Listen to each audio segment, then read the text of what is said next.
Con ustedes a Marta Liliana Carreño Tibaduiza. Gracias, Omar Darío. Buen día a todos. Gracias por estar aquí acompañándome en esta primera conferencia a las 8 de la mañana el día de hoy.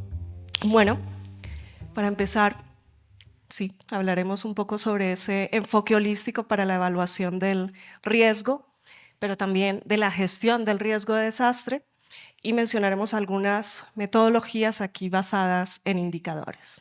Entonces, desde un enfoque holístico, podríamos hablar de una ciudad, de un país o de una región como un conjunto de elementos expuestos, que es un sistema dinámico y que está está expuesto a una serie de amenazas que pueden ser amenazas naturales, como la amenaza sísmica o cualquier otra.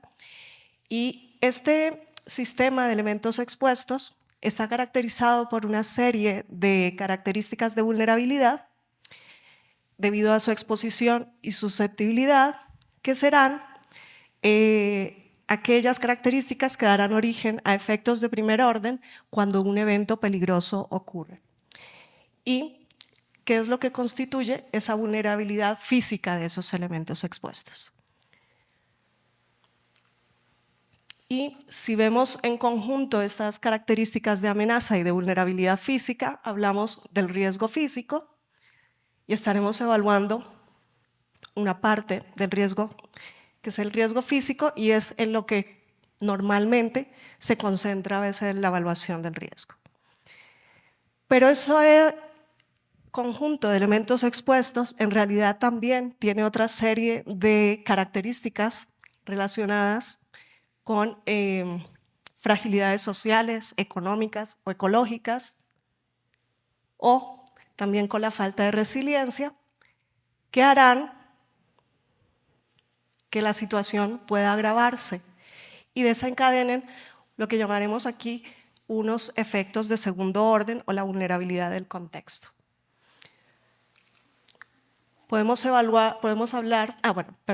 Esta serie de características, de factores de vulnerabilidad, de fragilidades sociales y de falta de resiliencia, no dependerán de la amenaza que estemos hablando, no están relacionadas, son propias de esos elementos expuestos. Y podemos hablar entonces de un riesgo como unas consecuencias potenciales que pueden ser físicas, sociales, económicas, ecológicas, etc. Y podemos evaluar entonces este riesgo total, o lo que llamamos nosotros acá, lo que llamaré en esta presentación el riesgo de la evaluación holística del riesgo. Para poder hacer frente a este riesgo, será necesario que nuestra ciudad o país o región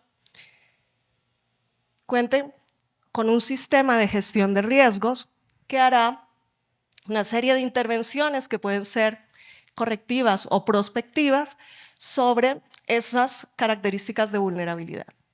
Y esas intervenciones pueden estar relacionadas con la identificación del riesgo, la reducción, la transferencia del riesgo o la gestión del desastre, ¿verdad? Y esto será, digamos, el proceso de la gestión del riesgo.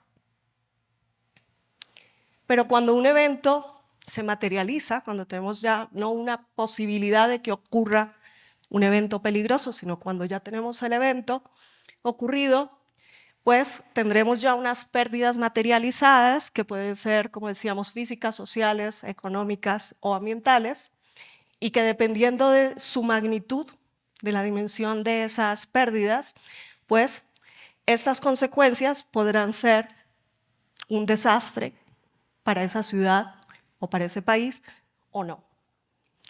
Y en este momento en que ocurre ese evento que se materializa, pues este sistema de gestión del riesgo se enfoca en tareas más de la gestión del desastre.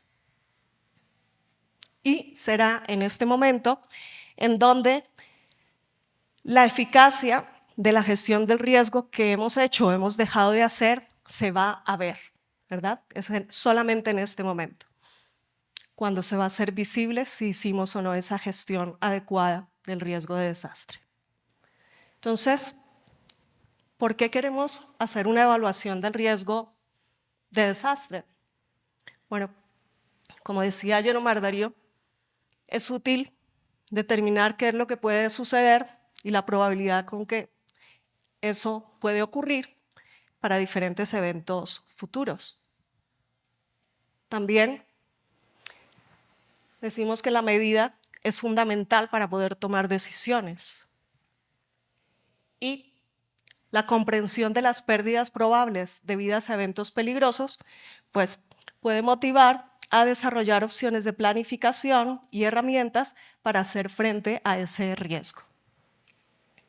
Evaluar el riesgo con el objetivo de hacer gestión del riesgo es una tarea compleja debido a la interrelación de los factores, la complejidad de esos sistemas físicos, sociales y ambientales. Entonces, para la gestión del riesgo, tendremos que crear esas políticas y estrategias de prevención, reducción del riesgo, fortaleciendo esa resiliencia y la reducción de las pérdidas, incluyendo vidas, pérdidas en vidas, bienes o infraestructura o ecosistemas. Y es muy importante que esa estrategia de reducción del riesgo debe enfocarse en el manejo de todos y cada uno de los aspectos que componen a ese riesgo y lo van a determinar. Sus instrumentos para hacer la gestión del riesgo pues tendrá que tener en cuenta el análisis, la gestión operativa, la gestión financiera del riesgo. Y necesitará contestar una serie de preguntas para poder hacer esa gestión. Será útil contestar a estas preguntas para poder hacer una gestión del riesgo, como estas que tenemos aquí. ¿Cuáles son los eventos peligrosos más frecuentes? ¿Cuáles son sus severidades? ¿O cuál es el peor escenario de desastre posible en un país? ¿Cuánto pueden ser esas pérdidas máximas probables, económicas o humanas, y con qué frecuencia se pueden producir? ¿Dónde se pueden concentrar las pérdidas? ¿En qué región? ¿En qué lugar? ¿Existen alternativas posibles para hacer una mitigación del desastre? Bueno, sería útil poder contestar algunas de estas preguntas para poder hacer una gestión del riesgo adecuada. Entonces, es necesario dimensionar el riesgo, y hacerlo va a significar realmente tener en cuenta no solo qué puede pasar físicamente, sino también cómo intervienen esos factores sociales y de falta de resiliencia para agravar el riesgo.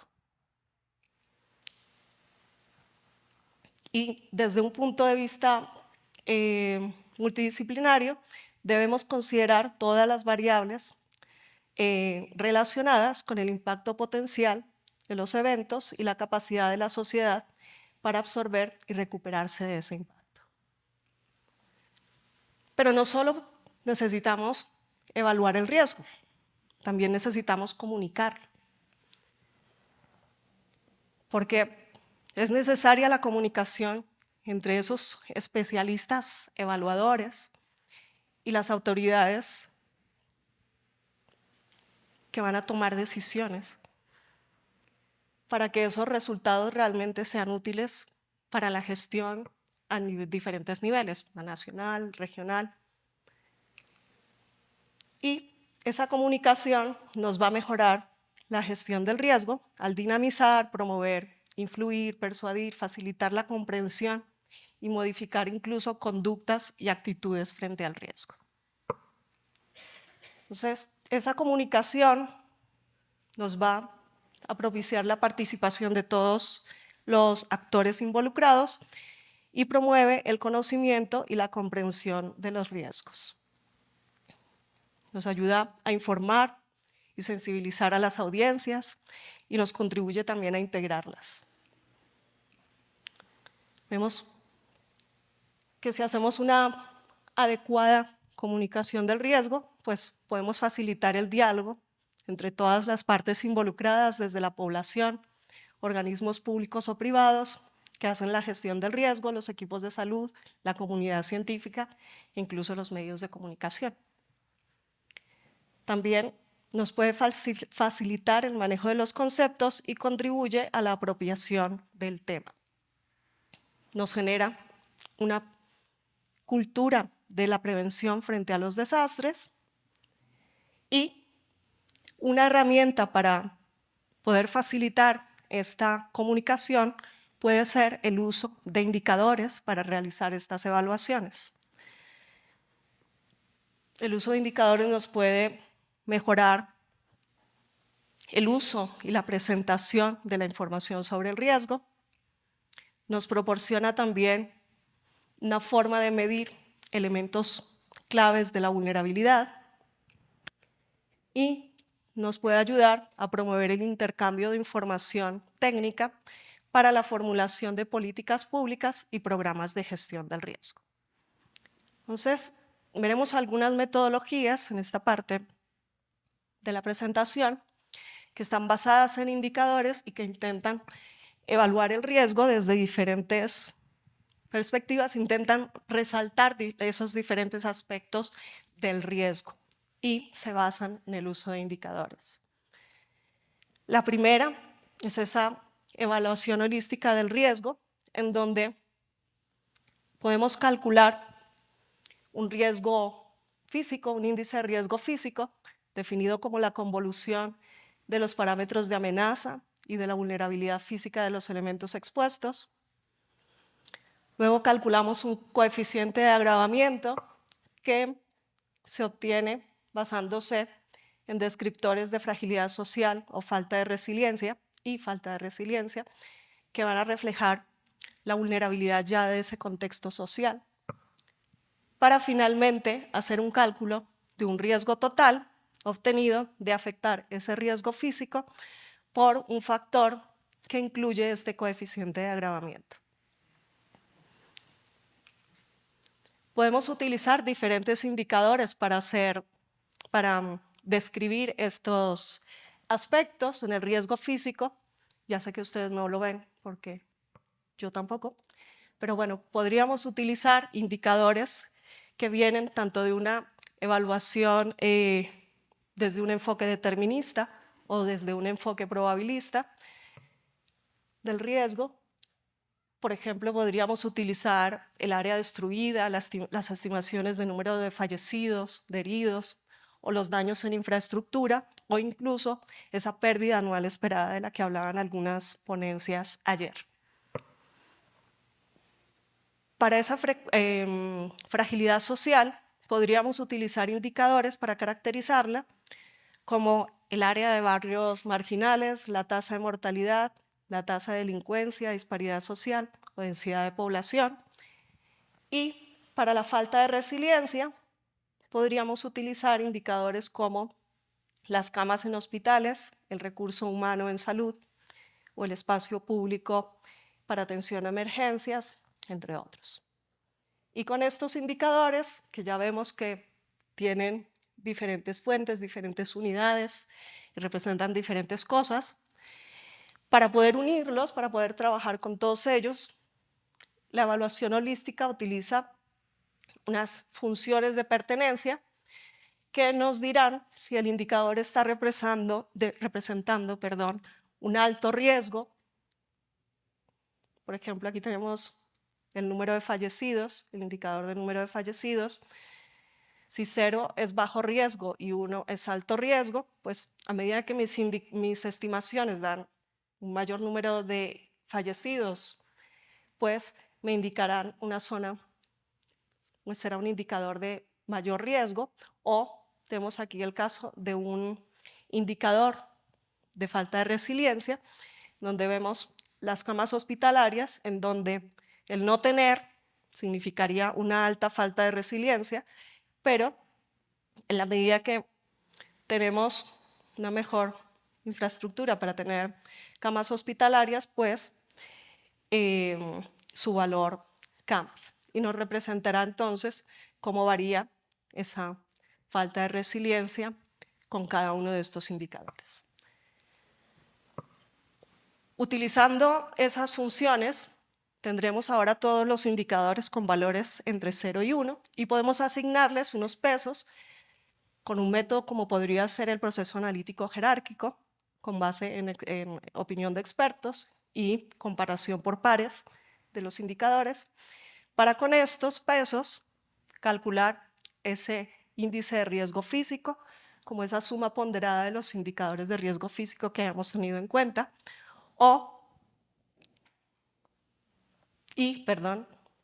calcular ese coeficiente de agravamiento como la suma ponderada de esos otros indicadores de fragilidad social y de falta de resiliencia. Y con esto poder hacer una estimación del riesgo total desde una perspectiva holística. Con esta metodología se ha aplicado en diferentes escalas, en diferentes ciudades, se ha aplicado también a nivel global y veremos aquí un ejemplo.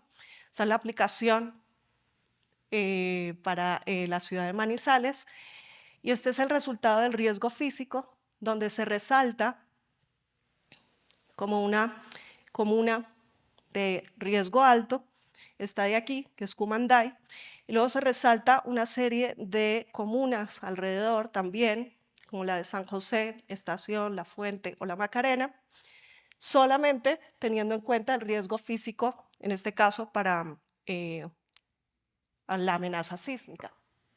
Si evaluamos qué pasa con el agravamiento, con esa fragilidad social, con esa falta de resiliencia en las comunas de la ciudad, veremos esta imagen, donde ya nos estamos resaltando pues, la problemática ya social y de falta de resiliencia de otras comunas, como tenemos aquí Ciudad de la Norte, San José, La Macarena, La Fuente. Y si agravamos esto, que era el riesgo físico, con esto, que es nuestra situación de fragilidad social y falta de resiliencia, pues podemos resaltar cómo dentro de la ciudad, en caso de ocurrir un evento, pues no solo tenemos que fijarnos qué pasa en Cumanday, sino que esas características de fragilidad social y falta de resiliencia hacen que la situación se agrave también en otras comunas, como son aquí, la de San José, La Fuente y La Macarena. Entonces, estamos agregando, estamos viendo cómo se agrava la situación de ese riesgo físico, incluyendo esas características de falta de resiliencia y de fragilidad social. Otra aplicación que se ha hecho dentro de este marco, utilizando este marco conceptual, esta evaluación, es la utilizada en el Atlas del Global Assessment Report en 2017, Naciones Unidas, de la cual esta evaluación ya con detalle hablará Mabel Marulanda a continuación de esta presentación en este mismo auditorio. Y yo no les contaré mucho a fondo de esto, pero bueno, tiene en cuenta el mismo marco conceptual, pero teniendo en cuenta ahora indicadores como la vitalidad de los ecosistemas, el índice de Gini, el acceso a agua potable, la inflación o el desempleo para caracterizar esos aspectos agravantes. Pero ahora a nivel de país, no ciudad, sino países. Y se aplica esta metodología a nivel global, se obtiene un riesgo físico que resaltará la situación en algunas zonas y que, agravándolo por ese coeficiente de agravamiento, pues se resaltará la situación en otras partes del mundo y se obtendrá, digamos, lo que se llamó en este Atlas, el Country Disaster Risk Index, que nos revelará la situación en los diferentes países ante el riesgo por amenazas naturales. Otras metodologías que están tratando de resaltar diferentes aspectos del riesgo de desastre, podemos mencionar el sistema de indicadores del BID, que se desarrolló entre 2003 y 2005, si no estoy mal, y que se ha venido periódicamente actualizando la evaluación en la región de América Latina y el Caribe, y que incluye 4 indicadores. Primero, un índice de déficit por desastre, un índice de desastres locales, un índice de vulnerabilidad prevalente y un índice de gestión del riesgo. Entonces, ¿por qué un sistema de indicadores aquí? Bueno, se ve la necesidad de hacer el riesgo manifiesto desde diferentes perspectivas para los tomadores de decisión y diferentes actores involucrados en la gestión de riesgos. Se ve que la medición y el seguimiento del riesgo es necesaria para evaluar el desempeño de los programas y políticas de reducción del riesgo. Y entonces se desarrolló este sistema de indicadores con el objetivo, primero, de representar el riesgo y la gestión del riesgo a escala nacional para todos los países de la región, identificando aspectos esenciales que lo caracterizan desde una perspectiva económica y social, así como también valorar el desempeño de la gestión de riesgo en los países. También tenía el objetivo de facilitar a los tomadores de decisiones a nivel nacional el acceso a información relevante sobre el riesgo y la gestión que les permita identificar y promover las políticas y acciones efectivas ante esas situaciones de riesgo. Y también se buscaba que sirviera como un instrumento a través de la comparación de las evaluaciones para cada país para facilitar el paso hacia la gestión de riesgos con un enfoque orientado a datos más analítico y riguroso para tomar decisiones. Entonces, el primero que les mencionaba allí es este índice de déficit por desastre, que intenta ver el riesgo del país, pero en términos macroeconómicos y financieros, ante eventos catastróficos. Y lo que hace es estimar una situación de impacto más crítica en un tiempo de exposición para diferentes periodos de retorno y también la capacidad financiera con la que cuenta el país para poder hacer frente a dichas pérdidas, a esas pérdidas. Entonces, calcula una relación entre esas dos cosas, la pérdida por un evento máximo considerado para diferentes periodos de retorno y la resiliencia económica. Calculará ese riesgo, esas pérdidas probables, teniendo en cuenta unos eventos máximos considerados, la vulnerabilidad de los bienes expuestos para obtener unas pérdidas económicas potenciales, y para la resiliencia económica hará una estimación de todas aquellas fuentes de recursos que puede tener, como puede ser el pago de seguros y reaseguros, los fondos de reserva para desastres, si hay posibles ayudas y donaciones, nuevos impuestos, reasignación presupuestal, crédito externo, crédito interno. Y con esto sacará esta relación en donde claramente vemos que si eso da más que 1, pues los países puede que tengan un problema, ¿verdad?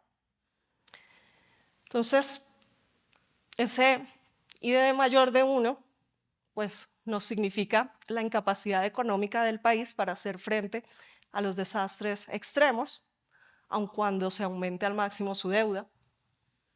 Y veremos que a mayor IDD, pues mayor déficit tendremos en los países. También, si existen restricciones para el endeudamiento de los países, pues esto puede implicar la imposibilidad de recuperarse ante los desastres. Y vemos aquí un ejemplo de los resultados obtenidos para eventos de 500 años de periodo de retorno en los países de América Latina.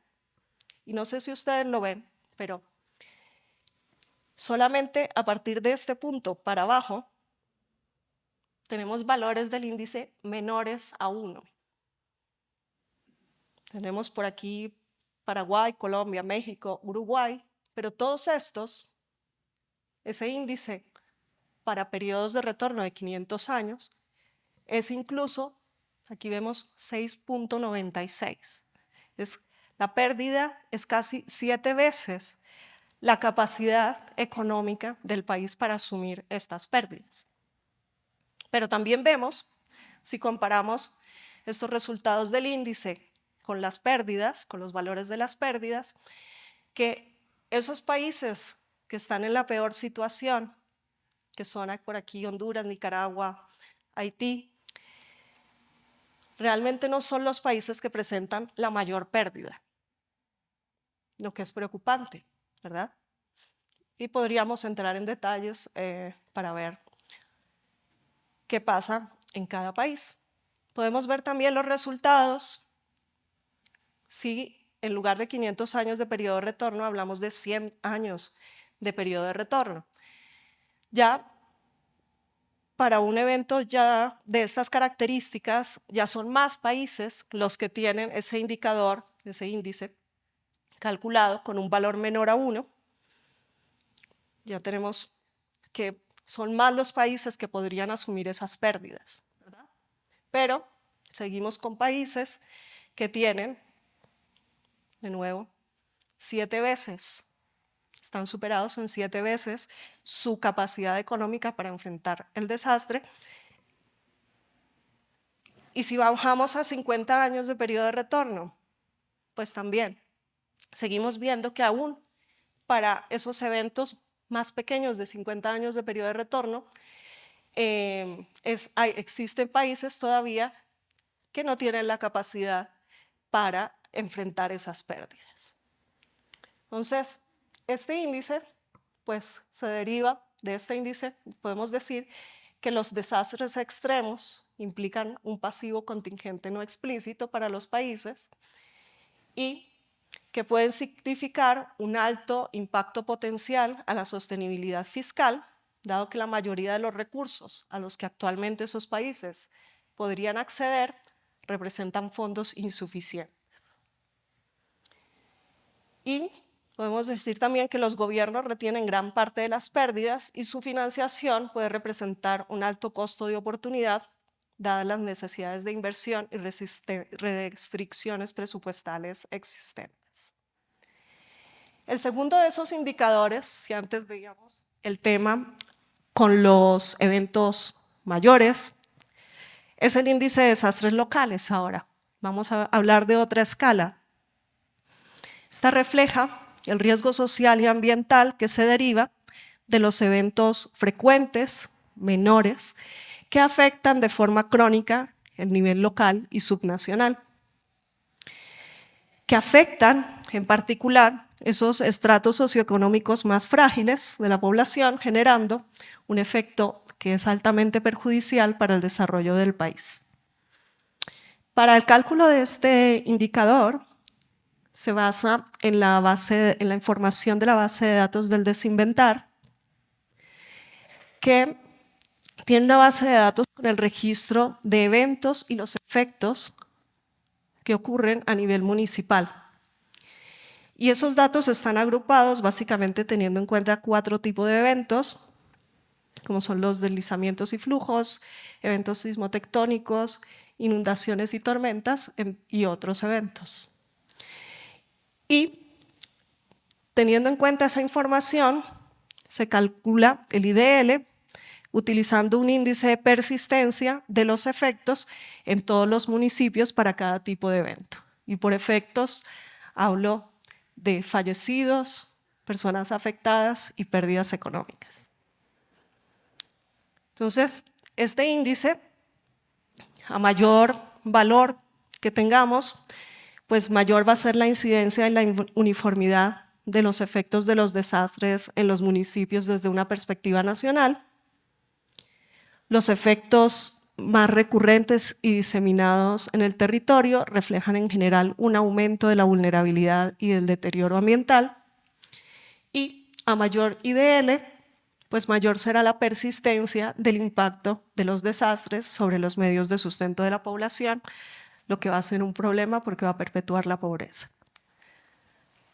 Entonces, si nos fijamos en datos sobre el número de fallecidos para un par de periodos aquí, 2006, 2010, 2011, 2013, podríamos ver en qué países tenemos la peor situación en cuanto a esos pequeños desastres que nuestro otro índice no resaltaba, no veía, y vemos la problemática que ocurre en los diferentes países de la región. Podríamos ver este resultado en cuanto a fallecidos, en cuanto al número de afectados y en cuanto a las pérdidas económicas. Y tendríamos también un riesgo, un índice total, teniendo en cuenta esos tres componentes, donde nos resalta entonces los países que tienen una mayor problemática con esos desastres locales, esos pequeños desastres, en cada periodo de tiempo.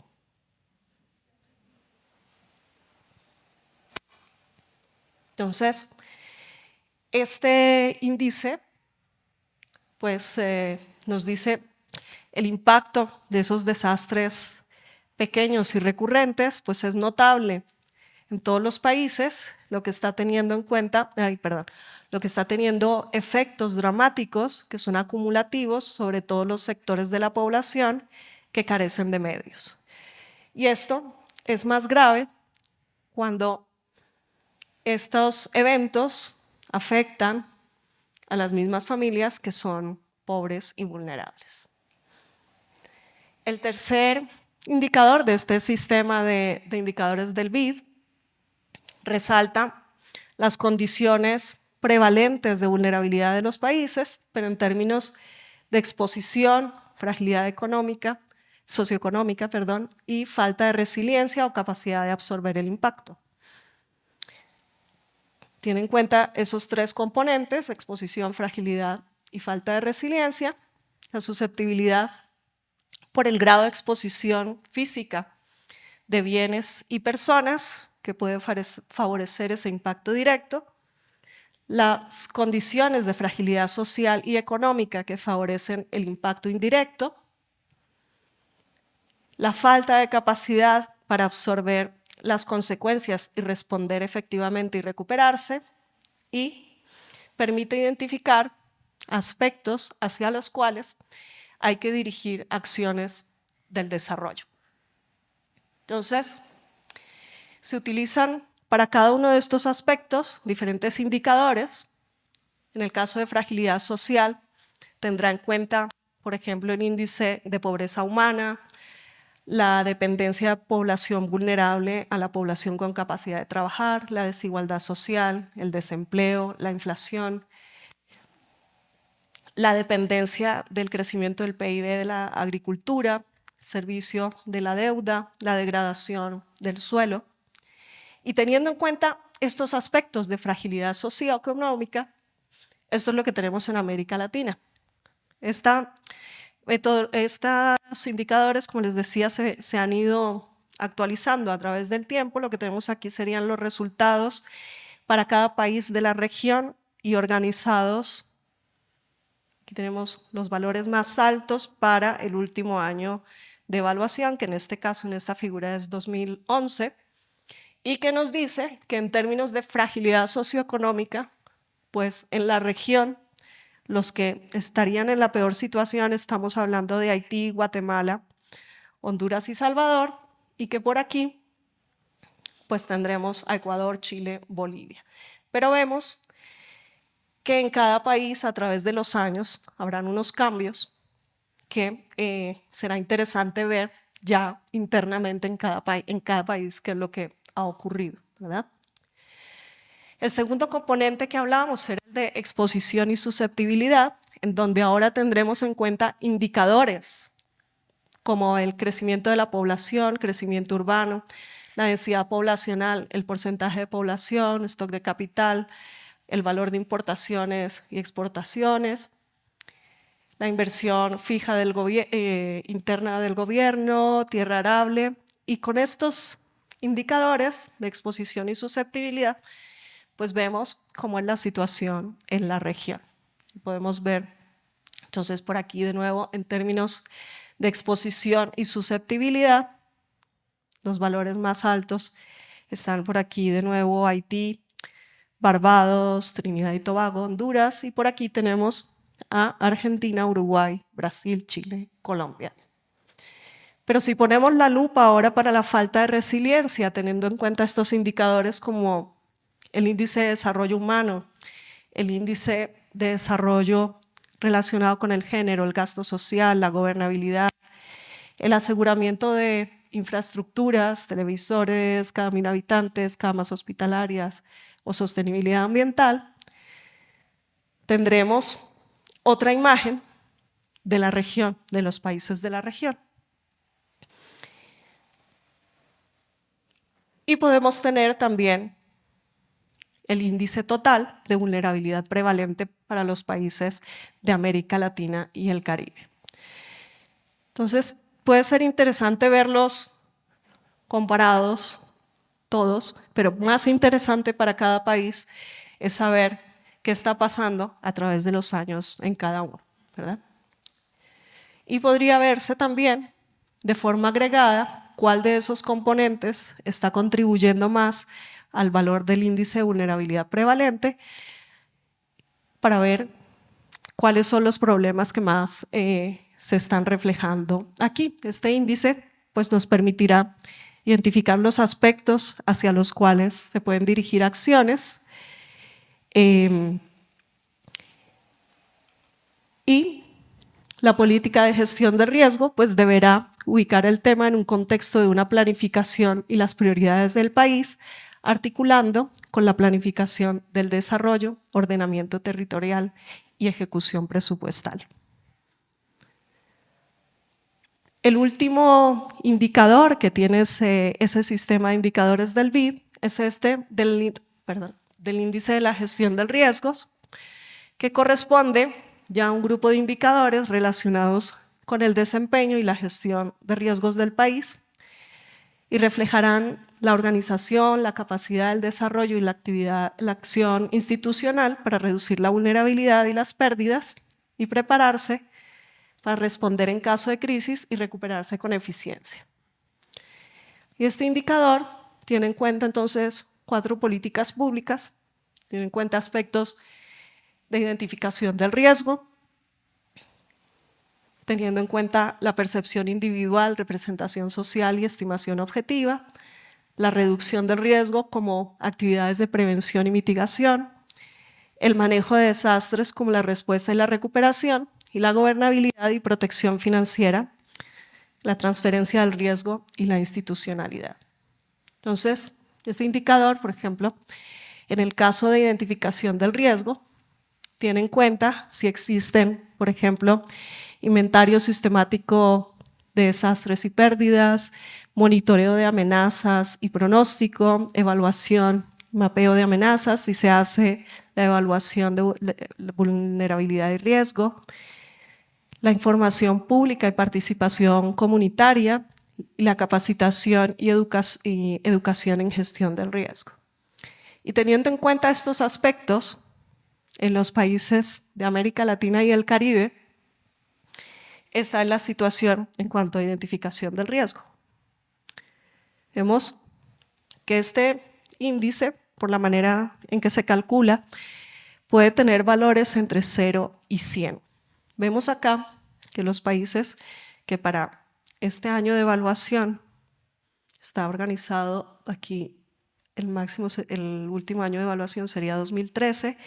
Para 2013, los que tenían un mayor desempeño en identificación de riesgos, pues teníamos acá a El Salvador, México, Costa Rica y Colombia, y a los que menos avances teníamos Surinam y Haití. Y así, teniendo en cuenta diferentes indicadores ahora, se puede ver también qué pasa en términos de reducción del riesgo, resaltando entonces qué pasa en los países. Aquí tenemos en reducción del riesgo los países que mayor desempeño han tenido, pues tenemos Chile, Uruguay, Colombia, Costa Rica, Argentina, pero aunque estos sean los de mayor desempeño, vemos que los valores máximos están como en 45 más o menos. Es decir, aunque estos países estén por aquí, tendrán bastante trabajo por hacer aún. Y si vemos en términos de manejo de desastre, vemos que es quizás la política pública en la que se ven más avances, ¿verdad?, dentro de la región. Y tenemos aquí que los países con mayores avances en cuanto a ese manejo de desastres pues serían Chile, Argentina, Nicaragua y Belice. Y por acá tendríamos a Bolivia, Surinam, Brasil y Uruguay. Y podríamos entrar a ver realmente qué pasa a través de los años, cómo es la evolución, qué ha ocasionado esa evolución, esos cambios en cuanto al manejo de desastres. Si vemos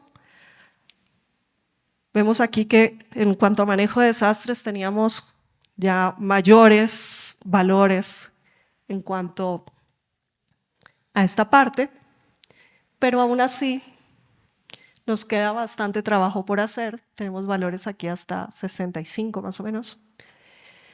Y si vemos los aspectos relacionados con la gobernanza y la protección financiera, vemos que los avances, el desempeño de la gestión del riesgo es menor, ¿verdad? Será porque si a uno lo afectan los desastres, primero se ocupa en cómo atenderlos y luego se piensa en este tipo de aspectos que hemos visto que son muy relevantes también. Y vemos cómo los países que han tenido más avances en gobernabilidad y protección financiera, pues tenemos aquí a Costa Rica, Colombia, Ecuador, México, y por acá tenemos a Surinam y Trinidad y Tobago. Esto en cuanto a protección financiera. Podemos ver la imagen total para saber qué está pasando, qué ha ido pasando a través de los años en cuanto a la gestión del riesgo en los países de América Latina y el Caribe. Y podríamos hacer también esa visualización agregada de esos indicadores para ver en qué se ha ido avanzando más en los países y en dónde pues falta más trabajo por hacer, ¿verdad? Estas partes amarillas pequeñitas nos están representando el bajo desempeño de esa política de protección financiera y gobernanza. Entonces, ese índice de gestión del riesgo se puede observar que existe una diferencia notable entre los países. Hay países que tienen un alto grado de avance y otros que no mucho. Otros no han logrado avances significativos, pero aún así, para esos países que presentaban los mayores puntajes, pues, como les mencionaba, aún les queda mucho trabajo por hacer. Nadie está en una situación perfecta y todos pueden hacer algo para mejorar la gestión del riesgo de desastre en su país. Y para finalizar, me gustaría dejarlos con unos comentarios, como la comprensión del riesgo es un proceso y es un primer paso que es inevitable para poder hacer una gestión del riesgo. La formulación de una política y un proceso para la reducción del riesgo y la adaptación debe basarse en ese conocimiento de los componentes y la desagregación de las causas subyacentes y los impulsores de la vulnerabilidad y el riesgo, teniendo en cuenta todas sus características. Y los indicadores nos ilustran que es posible caracterizar el riesgo de desastres y la gestión del riesgo mediante unas representaciones gruesas y clasificar los países en forma relativa. Y bueno, eso era todo lo que quería contarles hoy. Gracias.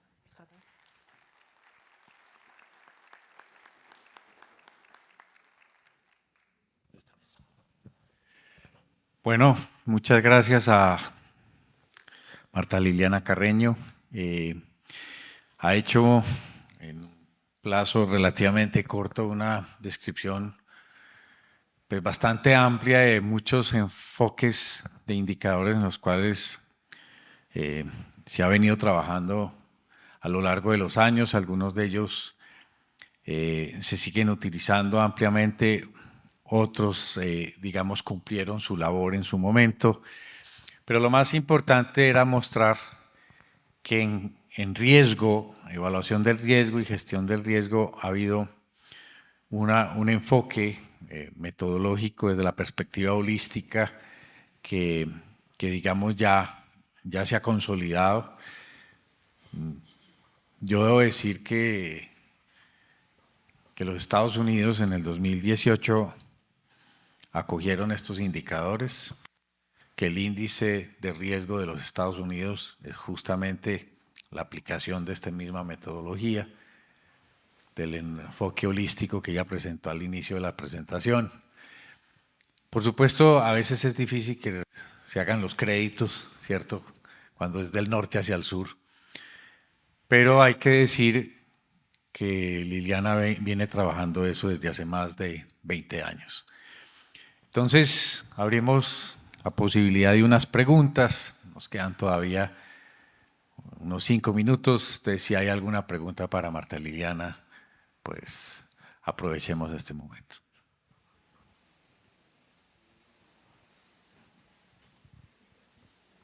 Por allá tenemos una. Alguien que me ayude con... Quédate tú con ese. Gracias.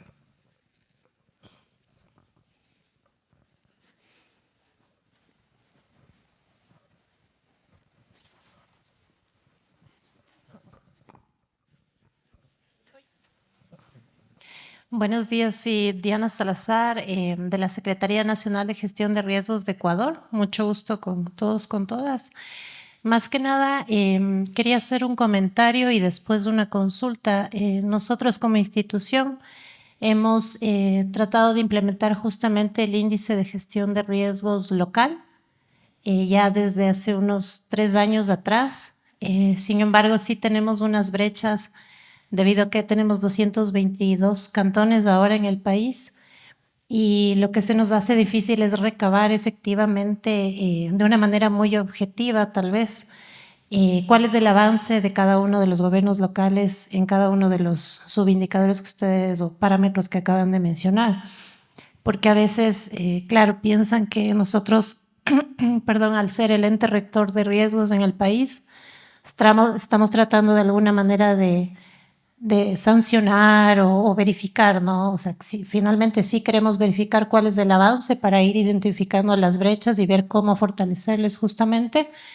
Sin embargo, no suelen ser muy transparentes en la información que revelan.